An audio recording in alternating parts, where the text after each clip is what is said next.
What's Your Reel is a podcast where we interview with industry-leading creatives to learn their story about who they are, how they got there, and where they want to go. We invite you to join us on the journey as we roll their reel to learn how these creatives are finding their way to success. So today was a blast. We sat down with Dale Nelson. Dale has a history of riding dirt bikes, which is right up our alley, and shooting professional motocross. And this is just a Vermont filmmaker. I don't know how else to say it. And I'm not going to spoil it for you, but this is the epitome of being a Vermont filmmaker. It was so fun. I mean, we geeked out about dirt bikes a whole lot, but seriously, if you're into creative stuff and filmmaking, this was just a fun conversation. I think you guys are really going to like it. So give you just a bit more of a hook here.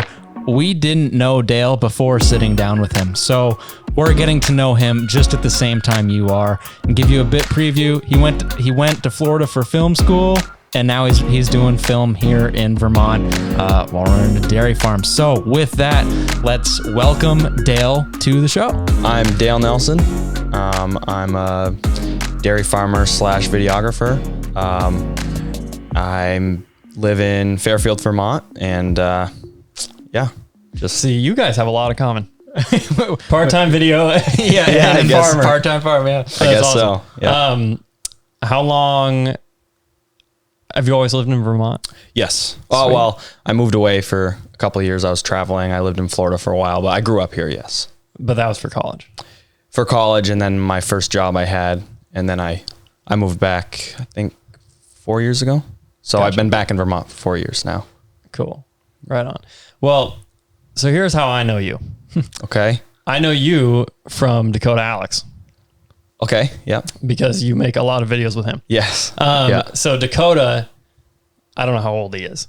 He's my age. He's 20. He's 25, turning 26. Okay. So I'm 21. So he was like the kid at Derby growing up racing. Yeah, where I was like, dude, because he was decked out in Red Bull. Oh yeah, So I remember when he was on 85s, I was on 65s, just watching this kid just fly. Right. Oh yeah. So anyway, I've been following him forever, and that's how I originally saw the stuff that you were making. Yeah.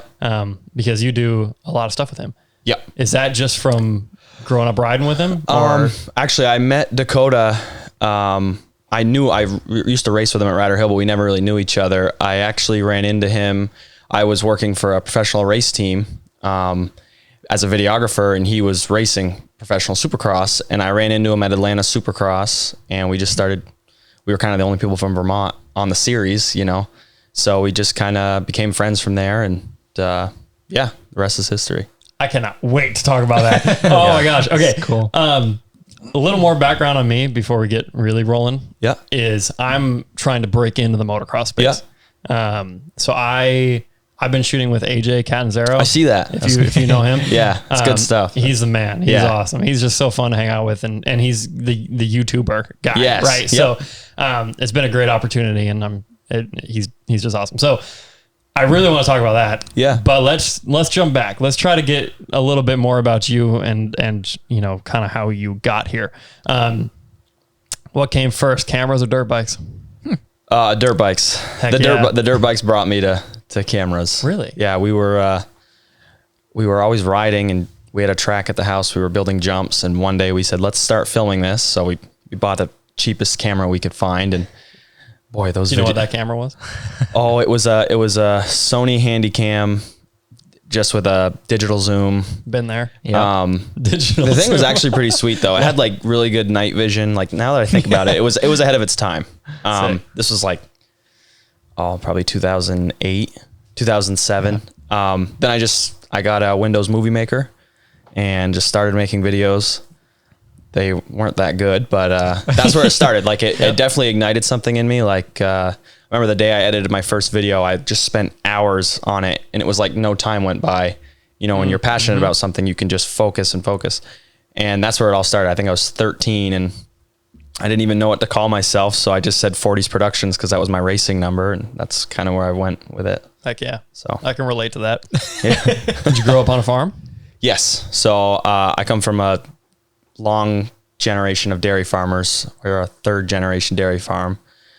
So that's how I like earned money as a kid, was working on the farm. And then I didn't want to be a full-time farmer. I went away for college, worked in the industry. But then I saw an opportunity to come back and be on the farm. My brother had his own dairy farm, and he needed help. He needed someone to help manage it. So I came back and was kind of we were trying to turn a new leaf, you know, being a more modern farm with social media and content. So I was kind of doing that stuff as well as cow vet work. And before I knew it, here we are 4 years later, and I'm managing one of our facilities and kind of doing everything, overseeing everything. So I still do a lot of the video work with the farm though. But yeah. How many head is your farm? We milk 2,000 and, Wow, holy crap. but it's a big operation, but, we have probably close to 3,300 animals. We have some elk and buffalo as well. Oh, cool. We have a meat market. We do sweet corn as well and all that stuff. So that can occupy a lot of my time if I'm not careful, that it gets busy. So You part of the Cow Palace? yes, Doing elk? Nice. My family owns that. Yes. Oh, sweet. Oh, wait, what? My family owns Cow Palace. Do you know the elk right there? Yeah. That's all ours. We're also snowmobilers. right. Yeah, we were So just we there. love the Northeast Kingdom. Yeah. And, Yep. yeah, that's a common stop. You guys actually own the restaurant? Yes. My grandfather owns it. It's Dude, a that's family. so funny. Yeah. Wow, what a Awesome. small world. Yeah. Yeah, no, we used to go there all the time. So we always used to, we'd camp at like Charbo Right. growing up, racing derby. Yeah. And then how many elk farms are Vermont? You got to put it Well, yeah, I guess. That's so, wow. Who would have thought? Yeah. But yeah, we definitely had our fair share of Cow Palace trips while we were Yeah. out there. Man, it's Vermont's so small. Oh, I know, right? Vermont's it's crazy. so small. Anyway, So you fully automated like Lely milkers and stuff like that? No, we have all. We're not robot milkers. We have all Hispanics. Yeah, wow. Working in our farms. So pretty savvy. I had to get savvy in the Spanish department. So Not a bad skill to have. Yeah, but yeah, I mean it's a good operation. It's a family owned business, so it's not exactly videography, but I do a lot of videography stuff with it, with the social media aspect, and it's a family business, so it's special to me. I get to work with my cousins, my uncles, and we all get to manage different parts of it, and it's something we get to call ours at the end of the day. So it's pretty cool. yeah. So like I feel like have been pushing that same route with what you guys are doing with Pepper's Patch, and then also the social media end. Yeah, we're trying to be active on social media and just drive traffic, and that's one thing I do as my day job is promote local vegetable farms. Yeah. So I find myself shooting a lot of videos and pictures, and I actually have a podcast for veg farmers. Oh, that's so cool. Which is how we kind of got into this, because I had some of this equipment, so we're like, hey, let's use that. Yeah. So I'm kind of on the veg side as promoting local, sustainable, healthy food. That's awesome. See, we need, like, in the world of farming and agriculture, I feel like there's not, I mean, now there's media with drones and stuff, but I felt like as a kid growing up, you would never find a video camera on a dairy farm. You know what I mean? It was something that was so far. You had dairy farming over here and videography over here. They never met. Yeah. And sometimes I'm able to bring them together, which is always a cool feeling. It's helpful when a lot of farmers, can just shoot with stuff like that. And Yeah. Oh, there's a reach their social media audience. presence now. Exactly. So much on social media. So when you start riding, when did you start picking up a camera? Like how old were you? So I started riding when I was probably 3 or 4. Oh, okay. Wow. My dad raced growing up. My older brother Dylan was really into riding. Actually, I was into 4-wheelers first. I wanted to race 4-wheelers. Then I got into motocross, and I started racing in 2004. I wasn't very good, but we'd go up to Rider Hill, and then we built a track, and it just kept going. And I would just watch motocross videos all day. And then I think 2007, I was 13. I started filming everything. And then from that point on, I knew I wanted to be a videographer, especially with motocross. So I set my sights on film school at a young age and kind of worked towards that through high school. And I wasn't, at the time and where I'm from, we had a video production class, but you literally just watched movies the whole time. Yeah, right. We didn't get there was no cameras, there was no extracurricular, nothing for me to go off of or to learn from. So I kind of just had to use the internet to teach myself and get a camera and go out and do it. So my career didn't really start, I think, until after college. Even though I was making videos the whole time, I really didn't know what I was doing. I was just kind of shooting from the hip. But I think that's probably where I learned the most anyways, was just, you know, kind of going for it back in the day. So, yeah. So when you were growing up, you were like, you had the perspective of, I need film school to do this. Right. Because, I mean, YouTube was out, but we didn't have access to the information we do now. And there was like one photographer in my town who did like the senior pictures and school pictures. There was nothing. I'm in Derby, Vermont. There was no videos, nothing. So no one really even understood when I was like, I want to be a videographer. They're like, oh, you want to make movies? You want to go to Hollywood? Right. And I was like, you know, and no one really knew that in my life knew that you could make a living making videos unless you go to Hollywood. It was Hollywood or nothing. So I kind of had to fight through the waters with that while dairy farming the whole time as well. But yeah, that's a hefty schedule. Yeah. So motocross never went away. You obviously I raced all the way until I was a senior in high school. I tried to qualify for Loretta's a bunch. I almost made it. Oh, no way. I went to... so you're way faster than we are. I'm sure. I don't know. I'm not as fast as I used to be. We went to Unadilla for the regional qualifier, and I broke my leg in gravity cavity. Oh. Snapped my tib and fib when I was 16. So that kind of derailed it in a sense. Not like I would have gone pro, but I probably could have went a little bit farther. Then I had my leg broken for 6 months that summer, and I kind of had a lot to think about. And the next year I got back on the bike and tried to go to Loretta's again. I had to go to Pennsylvania for a regional qualifier, and I just got smoked. And I remember sitting there thinking, boy, I probably got to find a day job after this. Yeah, so I've never stopped riding. The longest I've taken off is probably a year. When I was in college, I didn't have any money and my bike was broke. But other than that, I stay doing it when I can. So yeah, right on. So yeah, so you, even through high school, you're just making a bunch of dirt bike videos? Yeah, we didn't really have anything else to film. I mean, we would on the farm. We would I remember one time we put masks on and went to Price Chopper and stood in the parking lot with like shirts with holes cut out, like ghost masks, to scare them, and we filmed it, which was incriminating evidence. But we just do stuff like that. There wasn't much to do in our area. We don't have a mall. We just got a Walmart up there. So dirt biking, snowmobiling, we did a lot of that, making jumps with that. We'd light stuff on fire and jump over it. We thought we were like this little nitro circus thing. Didn't we all though? Yeah. I remember when we were growing up, my neighbors down the street here, their track is actually still there. It's just all grown over. You'd never know. But we built a snowboard ramp off their garage roof. Oh my God. And we're like, dude, we're going to nitro. Yeah. Like we're going to do it. But I think I love that. I kind of forgot about that, but you just brought it up. So yeah, let's talk about film school.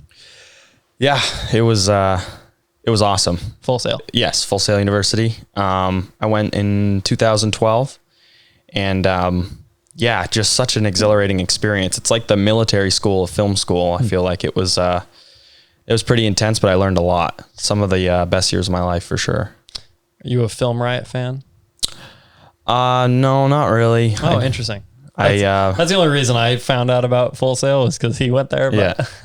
No, Full Sail has just a roster of people that, have come out. They have Hall of Fame every year where all the alumni from Full Sail who have really gone places come back and do like lectures and stuff. Oh, that's cool. So, Full Sail was awesome. I went for my bachelor's in film, and then I stayed for my master's in business.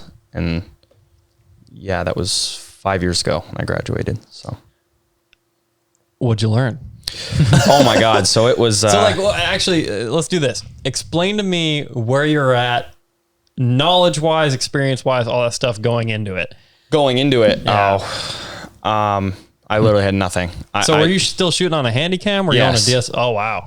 I didn't even know what a DSLR was. I knew what they were, but, using, I think it was Pinnacle Studio at this point. Yeah, I use that.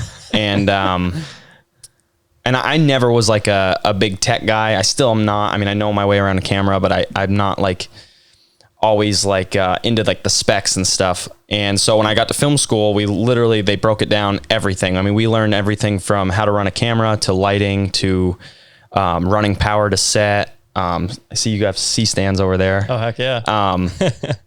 To one above us, too. we literally, there was acting classes, there was lighting classes, we had overnight classes, we had to stay up all night to mimic being on a film set. We had to learn how to budget films. We would literally hire our classmates out into a whole cast and crew for a film, and you'd get 6 months to make it. And it was like a full-time job for a grade, basically. And some parts of it was cutthroat. But other than that, it was amazing. So basic lighting. What else? We did live production with like the fade in, fade out, running an audio board, all that stuff. So you basically get month-long classes where they would touch on a topic. Say it was lighting, that would be a 2-month class because there's so much to learn with lighting. Lighting 1 and lighting 2, and then it was 3 months advanced lighting. And they'd have lectures in the morning and then labs at night. So lectures, you'd be learning about it in class. Labs, you'd be doing it. And you'd have a lab that would start at 1 a.m. and go till 5 a.m. or 9 p.m. to 1 a.m. So they wanted to keep you on your toes. So most of my film school, the memories of it, I was just exhausted the entire time. Wow. But that's interesting. Yeah. And it goes right through the summer. There was no summer breaks. It was year round. So it was like being at boot camp almost. Yeah. Calling home to mom. Where's that located? Orlando, Florida. Oh, okay. Yeah. Wow. So, but it was, it really touched on everything. So part of it, what it was is, we're not going to so much focus on what you like. We're going to teach you what you don't like. So right away I learned, not right away, but about halfway through film school, I learned I didn't want to go to Hollywood, because when I went to film school, there was no vision in my brain of being a videographer in a small town in Vermont. I just didn't think it could happen. I didn't think I could make a living doing that. So when I went to school, it was kind of Hollywood or bust. But about halfway through, I realized you can make a living filming weddings and stuff, and you don't have to go to Hollywood. And the film set life was, I don't want to say too intense, because I liked the rush, but it was just a lot. And I want to say 21 months of film school straight through. So oh my gosh. Yeah. That's awesome. I think I'd like that style of immersive learning. It's not traditional lab lecture. Like This is totally unique college experience. So yeah, they threw you into it. Yeah, right. Like it was a job. Right. I didn't go to college. I would still be in college. Yeah. If I did. It would actually, it's weird. I'd be a senior this year, but one of my main schools that I was really thinking about going to, because I decided last minute not to go to college. But it was 2 years of general ed and then 2 years of full immersion. Yeah. With that same sort of idea where it's like all around the clock, and it's like your full-time plus job. Where were you thinking of going? Liberty in Virginia. Yeah. So it's a Christian college, but they have a pretty, one of the biggest reasons I didn't want to go, actually, their film school is amazing. Yeah. Equipment wise, they had, I think, like 40 Reds. Wow. And at least. The editing studios were insane. They were like mini movie theaters, basically. They have the only THX certified sound room. Wow. On the East Coast. Fun. Can you imagine sitting in there? It's crazy. I've sat in there. Really? It's like they I did a bunch of college tours because my brother goes there or went there. Yeah. So I was down there a lot and just saw everything, and you sit in there and they play Terminator, and it's just like this erupting immersive. Like the walls are like 4 feet thick. It's just unbelievable. That's awesome. But all that to say is they only talked about their gear. And Yeah. I was like, well, I don't need to learn about more gear. I need to learn about how to tell stories better, Yeah. So I ended up last minute deciding not to and all that stuff. Do you think college was the right move? Yes, just because of the time. I think now you can, even the accounts I follow on Instagram, I learn stuff daily. Like I follow a film school account that's just always showing you new rigs. At the time, there wasn't so much of that. This was 2012. So at the time, yes, but you didn't go to college and you're fine. I don't think it's a make or break. For me, it was just because I needed to learn. I didn't know what my path was in videography. I had to go to learn what I didn't like to do. I flew to LA when I was 20 and spent 10 days there and realized, oh, I don't want to be here. I don't want to do this. So, I don't think it's detrimental for any other videographer. I think any other videographer today can really, be self-taught and really hit the ground running. But for me at the time, it was what I needed to do for sure. When you left, what'd you learn that you loved about filmmaking? Oh boy. Because it sounds like you realized you didn't love the full production and I didn't craziness, which I would agree. I'm not too interested in that either. What I loved when I left. So while I was in film school, I started making videos with my friends. We had like a mini vlog series going, and it was like really cool edited highlight reel vlogs type stuff. It was just us going to do random stuff. We'd do like slip and slides, and we'd go to parties. And I was doing that outside of school. And so all my classmates who were trying to be directors would go to class for 12 hours a day or through the night. And then when they're home, they're writing scripts and they're pacing around the room, and they're working on their craft, but they weren't making any ground in the industry. And there were some kids who, when they weren't at school, were out working on a shoot where they were maybe getting paid a little bit or just getting their name out there. But there was a lot of kids who the role that they wanted to play in the film industry, they were focusing so much on the craft. They were almost being like, they thought they were the next Steven Spielberg. And I learned that with my camera outside of school, I could go, it was basically homework, but for fun. I was learning so much. So when I left film school, it was that I learned probably basic lighting. I didn't know anything about shutter speed or aspect rate, any of that. I didn't know anything about like, I don't know, like white balance or anything like that, or audio. When you left? No, when I got there. I was like, dude. No, when I got there. Okay. So when I just having a basic knowledge of that, when I left, I think it gave me a little bit more confidence with my camera to go work in the industry. And I was able to do that outside of school. I literally learned something in class, and then I'd be filming with my buddies after. And I was able to like put it right to work right away, which was cool. So on your own, you didn't have to go to a lab to learn that. You had the initiative to go. Right. Well, I mean, I learned it you did. I learned it in school, but to take something you learn in the morning and then use it at night on your own with your camera was pretty cool. Just like basic lighting, right. Yeah.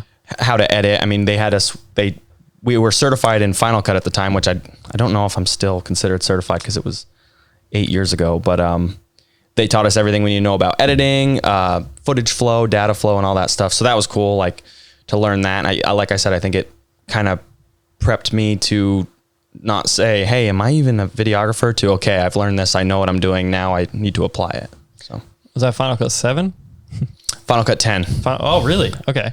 Yeah, Final Cut 10. Yeah. It just came out. I remember my first editing software, my buddy gave me Final Cut 7. Yeah.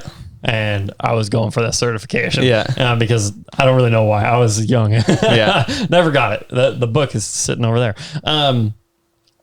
Would you, while you were there, so it sounded like full immersion, so you weren't really like on actual film jobs or anything during that time? Or? We could outside of school. Like if you got to be close with a teacher, and they liked your work ethic in class, they'd help you out outside of school. I did some stuff. I didn't get many paid gigs. I did, I'd work on like music videos outside of school. At one point in the middle of film school, I wanted to be a producer. So I was being like the UPM, the unit production manager, just literally just paperwork, and that's not my thing. Yeah, producing is interesting. So I learned that I didn't want to do that. So there was a couple projects that I agreed to help on, and I remember like, it's not for school. I'm not getting paid. It was in my free time, and it took up all my free time. And I remember thinking, I don't want to do the paperwork part of filmmaking, the budgeting,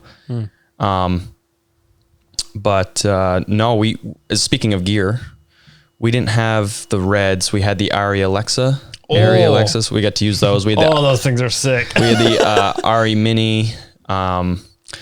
We did a documentary filmmaking class that had the Canon C300s. Yep. Nice. So those were cool.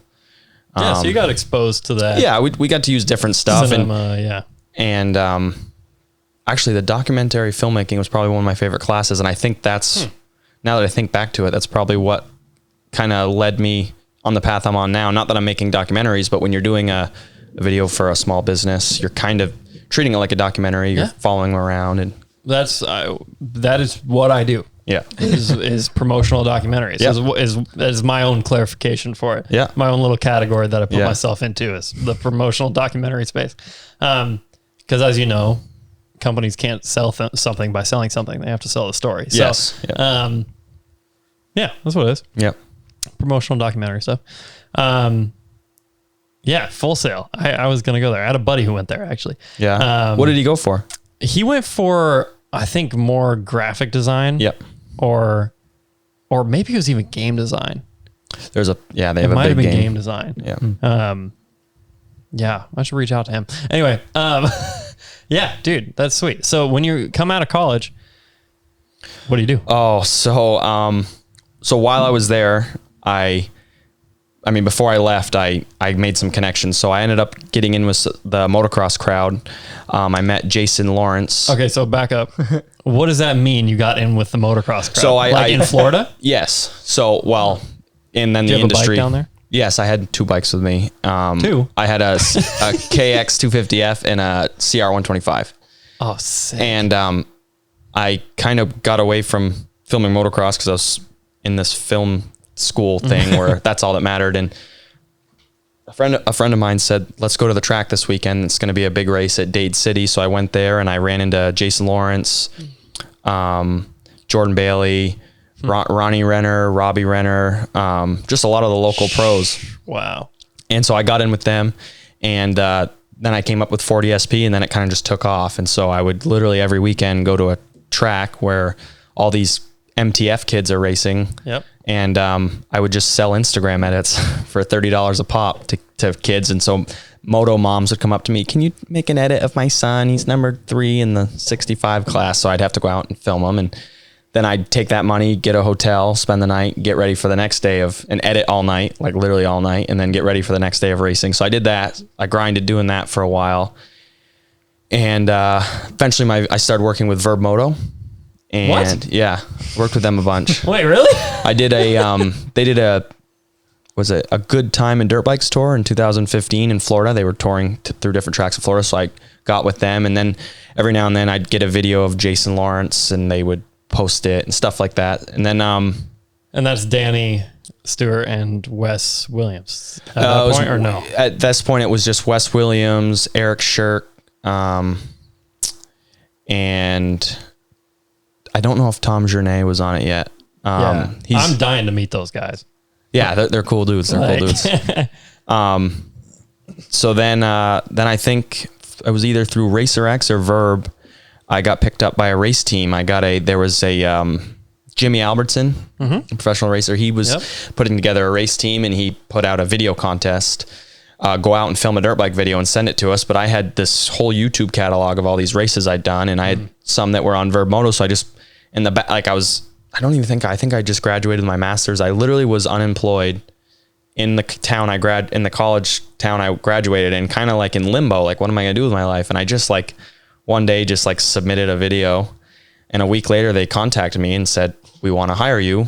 And they're like, you got to move out here right away. So then I had to, I'd been living in Florida for 3 years. I had to pack up my house, drive to Vermont to, switch cars with my sister-in-law. She gave me her Jeep. I had to give her my truck back to the farm because it was a farm truck. And I just commuted west. I went to Oklahoma, just literally living out of my Jeep, moved to Oklahoma, met up with Jimmy and his wife at the time, Georgia. And it was Motorcycle Superstore Suzuki. So Motorcycle Superstore, I don't think they're still around. They're like really? motorsport.com. They're like, no, I know Motorcycle Superstore. Yeah. I didn't think they were gone. I thought they were whatever. So they hired me. It was through Motorcycle Superstore for the race team. And then we headed out to California and literally just was thrown right into it. We went to every Supercross. I was in all the autograph signings and just had to basically document everything the team did. Your camera? Yeah. I had a Sony VG20X. I have no idea what that is. It's like a handy cam with a detachable lens. Gotcha. With a microphone on the top. It's not a DSLR. But it's pretty sweet. I call it my soccer mom camera, and it's pretty light. I've shot all my biggest videos I've shot on that back in the day. That's epic. Yeah, and then the whole Supercross thing started, and it was just crazy. I'm not saying I fanboyed over all this, but these people like Chad Reed, people I've looked up to my entire life. Now I'm like literally sitting with them at a dinner table because Jimmy Albertson's friends with all the pros. And so it was just so crazy for me. For everyone else, it was normal because that they're just fellow coworkers. If you think about it, you see them at the races, and I did that for, I want to say 8 months. And then, my school loans hit out of deferment. So, boom. And I wasn't getting paid much. And, I was hearing rumors that the, race team was going to fold. And so, and I wasn't getting paid a lot. I didn't have a house. I finally got an apartment at the end. I was gone literally 6 days a week on the road. I didn't have a home life. It was awesome to experience it, but I couldn't go on doing it for much longer. And then my school loans hit. So I moved home to, work on the dairy farm. And then that's where I got started that's when me and Dakota started hanging out, and I started doing videos with him. And then I got into wedding videography. This is all in the last, how many years? Oh, so if you're, what are you, 25, 26? 26. So this was like when I was 22 when I moved back home. So yeah. Last 5 years. Yeah. It's been busy. Yeah. Okay. Yeah. So yeah, that was, the motocross thing. I'll always film motocross. I mean, I'll always go back to that, but it's maybe as far as working full time in that industry, traveling around, filming the pros, maybe not so much. I still have a lot of contacts, still know a lot of people. I can always reach out and do something, but, how much do you keep up with racing? I watch everything. Frick yeah, dude. Everything. Now I just want to talk about last weekend. Yeah. No, I literally I just like study it. I'm like, it's like how people talk about, oh, the playoffs are this weekend. Like that's how me and my buddies are with same. Supercross. Oh, 100%. Yeah, dude. Okay. I'm going to try not to talk about Loretta's. What was my question? Now you got me thinking about the last weekend's race. But, so do you watch like the JMC guys on YouTube?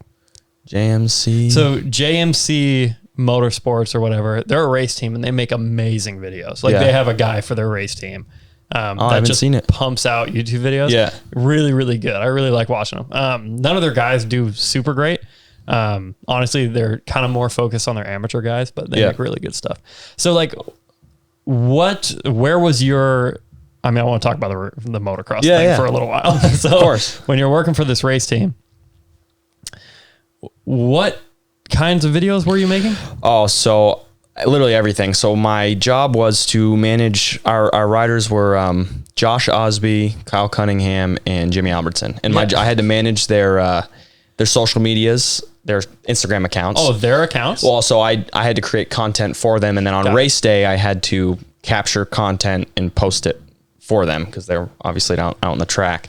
But I also did, for Motorcycle Superstore, I would do how-to videos and product review videos. So literally anything from, any way it tied into the race team. So we would do, like, I literally know everything there is to know about Pirelli motocross tires because we had to do a how-to and like reviews on every type of tire. I've watched some of those videos. Yeah. Do you ride Pirelli motocross tires? Oh yeah. Do you really? I put them on my bike because I know exactly what I need because I studied them so much. And I tell all my buddies, they're like, what do I get for a tire? That's awesome.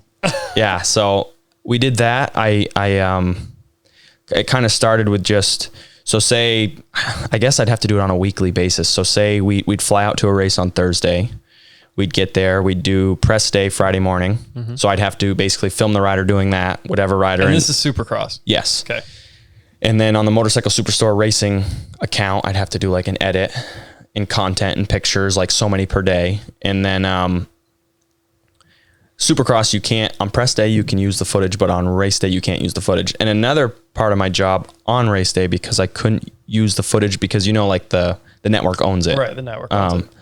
I would film practice to show the riders. Like my job was to literally film James Stewart doing a lap, what his lines were, and then film our riders, like where they could get better. At the time, I think Cooper Webb was in the 250 class and the lights class. I had to film him do a lap because he was the one winning the West Coast at the time. And then I'd have to show Kyle Cunningham where Cooper Webb was going and stuff like that. So no, it was cool. I love this. Yeah. I mean, it makes sense. Right. They all do it. So Right, yeah, you'd literally go to film practice and there'd be a member from each factory team with a video and some of them they're using a camera just to film practice, and they'd have like nicer gear than me. They'd have like a nicer tripod and a nicer camera just to use for practice. But yeah. So I'm pretty sure the way it works, and correct me if I'm wrong, but definitely the big teams, maybe not all of them, but they have a guy shooting each one of their riders, right? Yes. So like Factory Husqvarna had 2 guys because they always in the 250s and the 450s. So they'd have one guy filming one guy filming the other. I want to say Honda had a few. They all did, and then there was me. But yeah. No, it was cool. And then we got to do. So we were sponsored by 7MX. So I got to do some work with them, which I'd worked with 7MX before the team through my buddy Jordan Bailey. Your buddy? Yeah, I got to. Your buddy Jordan Bailey. Yeah, that's sick.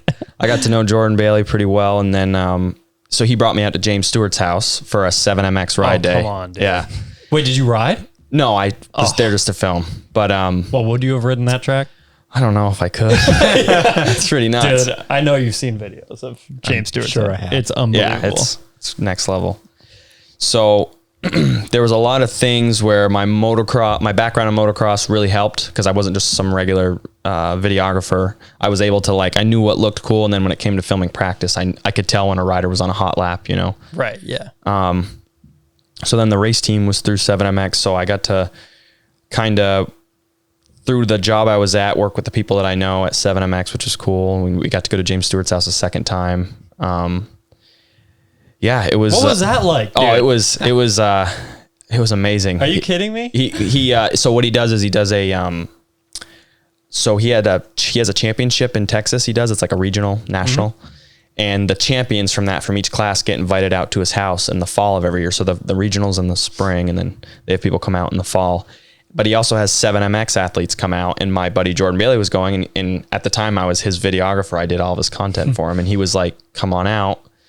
So I went there. I got to meet James Stewart and film for the day for 7MX. And then that was in I think November. Then that March I went back because we were in town for Daytona Supercross with the race team, and we were 7MX. So then I actually got to go and interview James Stewart, which was pretty cool. He's my favorite rider. That must have been insane. Yeah, it was one of those full circle moments. I have a picture of me with my soccer mom camera with my headphones and setting focus with him. It was pretty cool.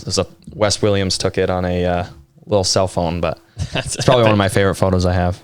Yeah. So that was kind of the gist of things. We were at the test tracks in California. We would do half our time in Texas, Oklahoma, and then the other half we'd be in California. So we rented, it was actually pretty cool. We rented out Nate Adams, you know this? Oh yeah. We rented out his house, the whole race team. So it was this mansion in Temecula, California, and behind it was all these freestyle ramps and where Metal Militia used to ride. So. Yeah, he's got a compound, dude. So that was it was awesome. I got to meet all the pros. I got to do all that, and that was kind of it's what I've always dreamed of doing as a kid. It wasn't. I don't want to say it wasn't what I thought it would be in a bad way. It was more just once I'd done it, and I was ready to move on. I'd see people who had been in that same position that I was in, but 20 years later, and they still making the same pay. Of course, they're passionate about it. They love what they do, and that's awesome. I just saw that I could maybe just go a different path. Granted, one of my most favorite things to do is film motocross, and I'll always do that. And you said you weren't making much. No, not nearly enough. And I was working for Motorcycle Superstore, so there was the corporate aspect where I had to sit in all these Zoom calls and these conference calls with all these high up corporate multimillionaires, and I'm this little videographer, and I'm getting told from 10 different people what to do. And so the race team was great. It was like a family away from home, but the corporate aspect was just really toxic, which ultimately led me in parting ways with them. But the race team aspect, that was awesome. Did you say you were shooting pictures as well for Instagram and stuff? Yeah, on my Sony Handycam, it has a photo option on it. Photo button. Wow. Yeah, literally and I doctor them up the best I could with an app on my phone. And wow, dude. Yeah. But it was It was awesome. You were grinding, bro. Yeah. Yeah. Churn and burn. We would literally go to the race. The main events would get done at 10 p.m. I'd have to help pack up the semi, interview all of our riders, mic them up, which they just lost a race. They're in a bad mood. You know what I mean? I'd have to mic them up. How'd your weekend go? And then the mechanics on the race team, who are all my friends, they'd go out after the races. So I'd have to go try not to go out with them, go to the hotel, do the editing. And then our flights were always like 4 a.m. the next day. So then we'd fly back to wherever, either Oklahoma or California, and then start the week over again, I guess. Good grief. So you aren't, were you on your own for living at the time?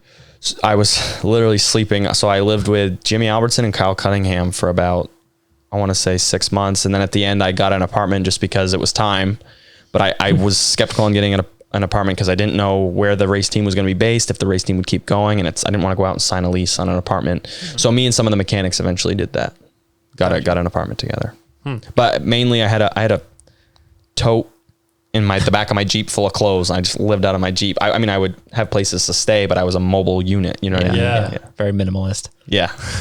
What do you think your biggest skill or thing you learned from college that you were able to put to use? Sounds like those midnight labs. The shutter speed? Well, like frame rates and like that stuff, obviously, but I'd honestly say networking, because like that's one thing they pushed down our throat was it's not what you know, it's who you know. So I learned that if I'd be in college and I'd go to a party and I'd end up meeting someone, and then the next day we'd go film something. So it was always networking. So, and then that helped when I worked with the race team as well, just meeting people and yeah, it's who you know. So not being scared to introduce yourself and meet new people. It's one thing I learned. And then obviously the film stuff, the how to work your way around the camera, basic lighting, editing, using Final Cut. That was huge. They taught us how to get certified. We were certified in Final Cut, and then how to use it fast with all the shortcuts. So when I was editing on the road, I could really edit really fast. So if I were to go on Premiere right now, I wouldn't have a fast workflow. But yeah, right. If you were working for Verb when you were 20, that must have been right before they stopped. They stopped that summer, 2016. They stopped. Yeah. So sorry, what? Well, so when I got done working with the race team, I was going to go to Verb, but they were just getting done, and just how things happened. But bummer, dude. Yeah. So how much of their stuff were you like a part of? Not too much. It was, I had been contacting Verb since I was 15 years old. So, and we all, yeah. And, I sent him a video of Jason Lawrence. Do you guys know J-Law? Jason Lawrence, the professional racer. He got in a fist fight with Villapoto. I know the name for sure. I don't remember the fist fight. He's just like the badass of the league, of the series. Sure. He won the West Coast title versus Dungey, got into Dungey's head. This is like way back. Anyway, so he was this, he went to jail, came out of jail. He was this all-American badass, and here he is at a track in Florida. No one knows where he's been. So I start filming him, and we do a Where's J-Law edit. And I even had him in the video talking crap about Villapoto and Dungey, and it went viral.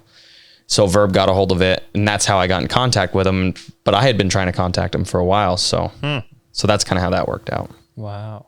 And then they said, hey, we're coming into town. We're doing a tour around Florida. Would you like to meet up and film with us and work with us? So I worked with them for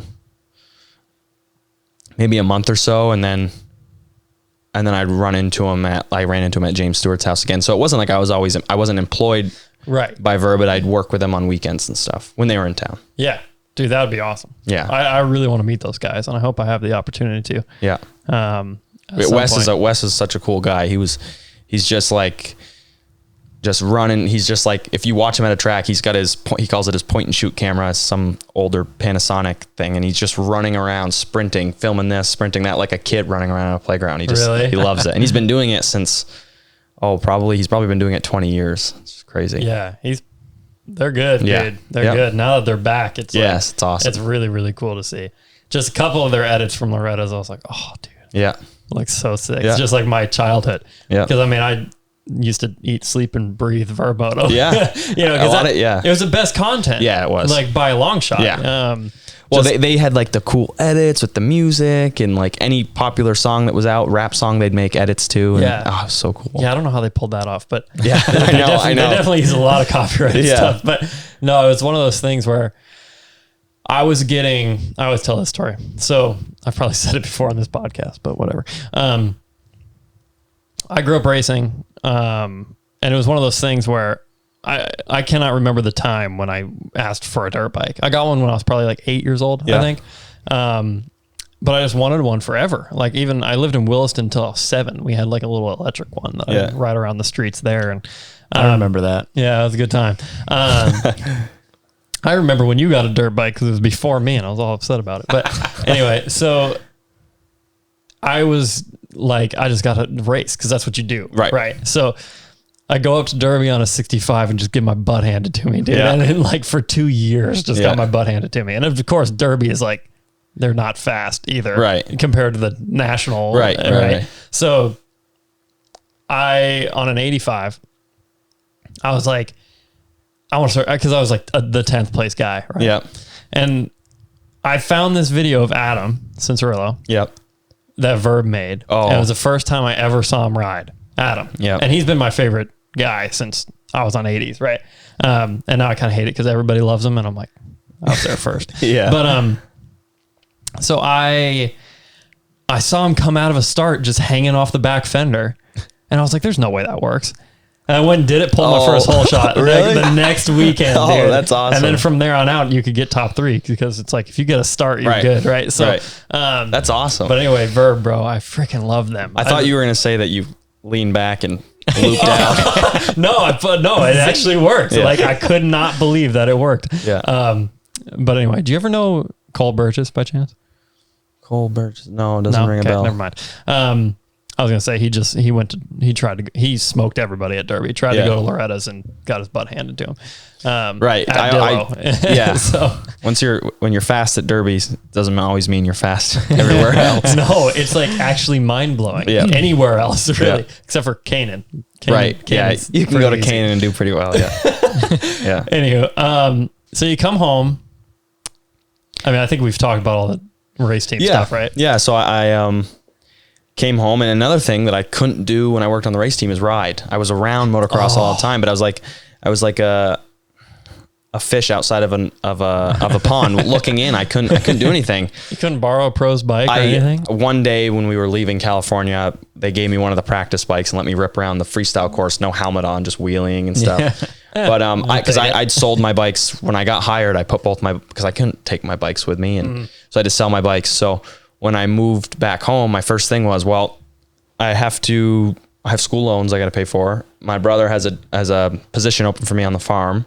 I'll kind of get to make my own schedule. I'll make enough money to buy a better camera and eventually buy a dirt bike. So that's kind of what I set out to do. And being home on the farm, he gave me a field I could build a track in. So there was reasons why it wasn't like the wind got taken out of my sails. It was more of I wanted to change things up and do things more my way.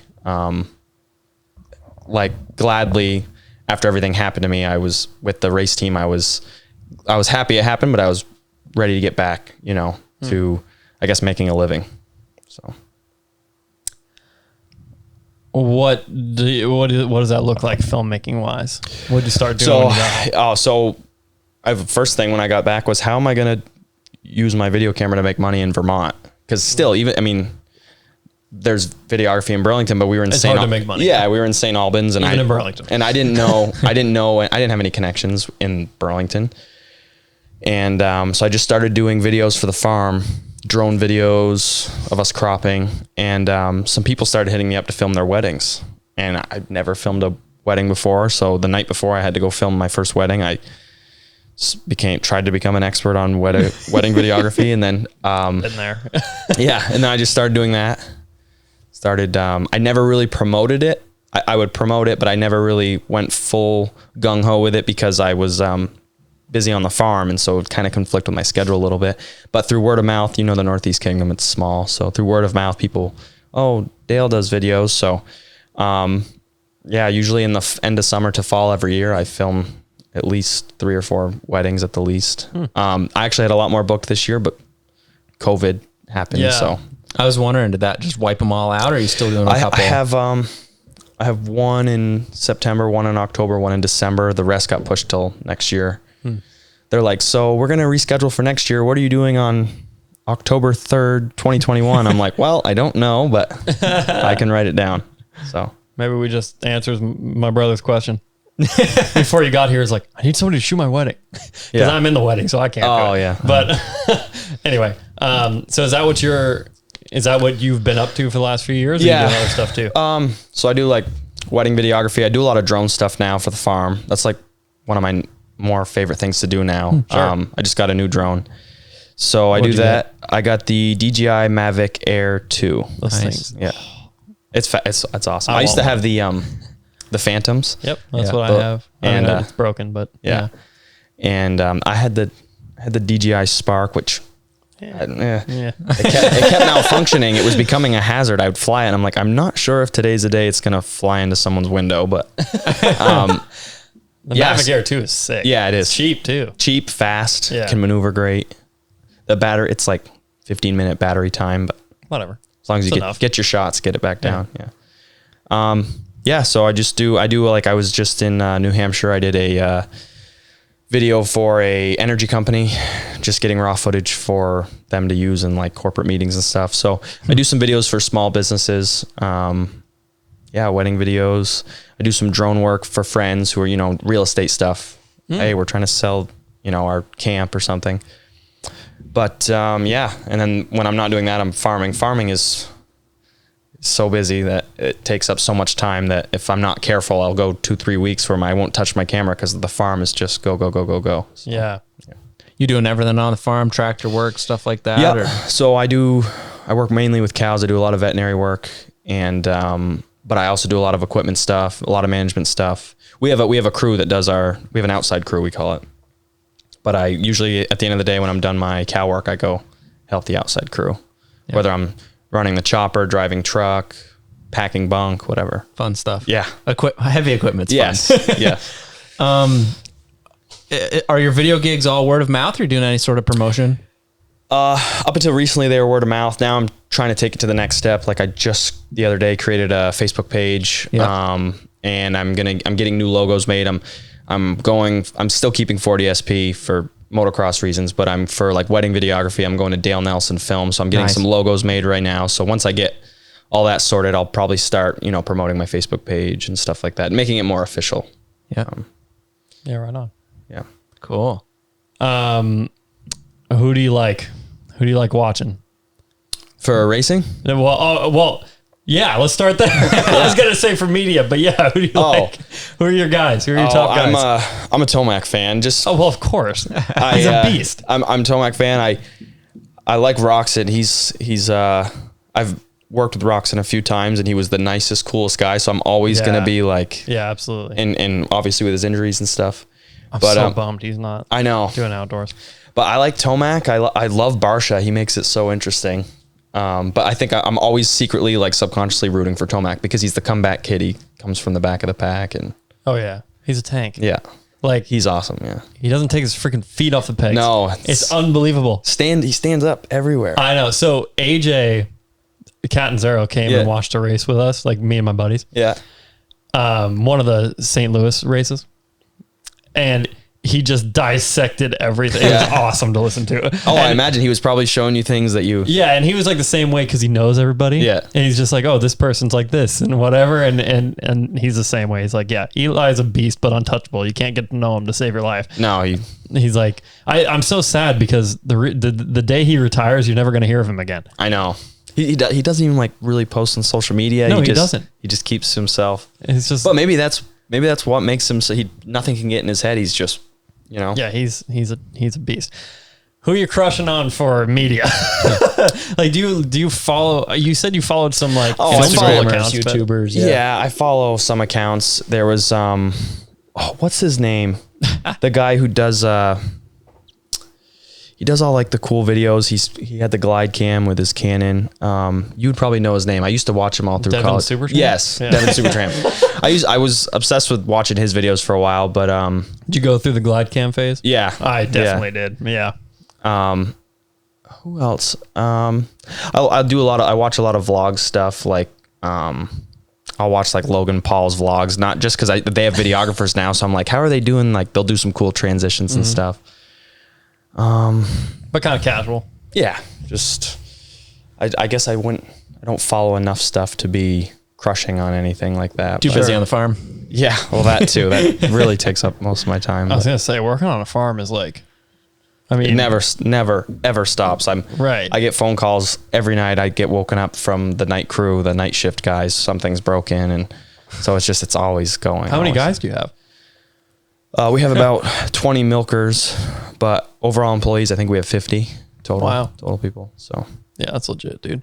One question we like to ask a lot of our guests is there, or you went to school in Orlando. Is there a big film scene there? It kind of seems like there is a little bit. yes, more like, so now music's going crazy down there. So there's a lot of like music videos. And now like artists are doing more like day in the life stuff, vlog stuff. So there's a big video scene there. As far as film goes, there's a lot of commercials, like a lot of SAG actors, a lot of that you can. But as far as like films being shot, unless you got a blockbuster coming to town to film Transformers or something, there's really not. And then there's the whole Disney has a whole production side. So a lot of film students go to Disney to do. I mean, they do everything as far as filming events, concerts, live production, stuff like that. So there's plenty of work to be had in Orlando. Do you think you have to be in kind of a film mecca like that in order to make it? Or obviously you traveled all over, so. Not so much anymore. I think it may be a little bit easier. I think it's like Cameron, it's tough. I think where we live, I mean, Burlington's probably your best bet. But also technology is getting better. You can do a lot from home, besides the long travel to go film something. Is if you're not afraid of driving, you can live remotely and get stuff done as long as you got Wi-Fi, So I don't think the film mecca is necessary. I think it definitely helps though.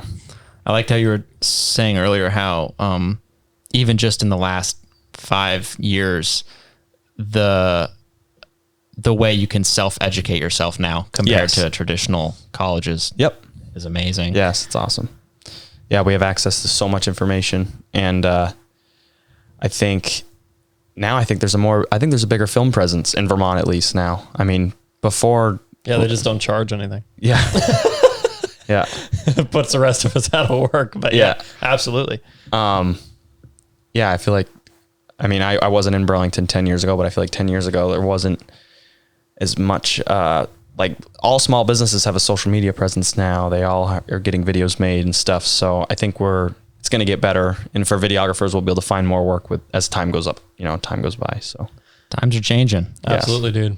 Hey, thank you very much for doing this. Thanks for having me. Awesome. I love talking dirt bikes and video. So this was perfect. That was awesome. Absolutely. If people want to find you, follow you, check out your content, how should they do that? So on YouTube, I'm Dale Nelson. On YouTube, that's my page. That's where all my videos are. And then to contact me on Facebook with Dale Nelson Film, or on my personal page, Dale Nelson. And then on Instagram, I'm at 40SP.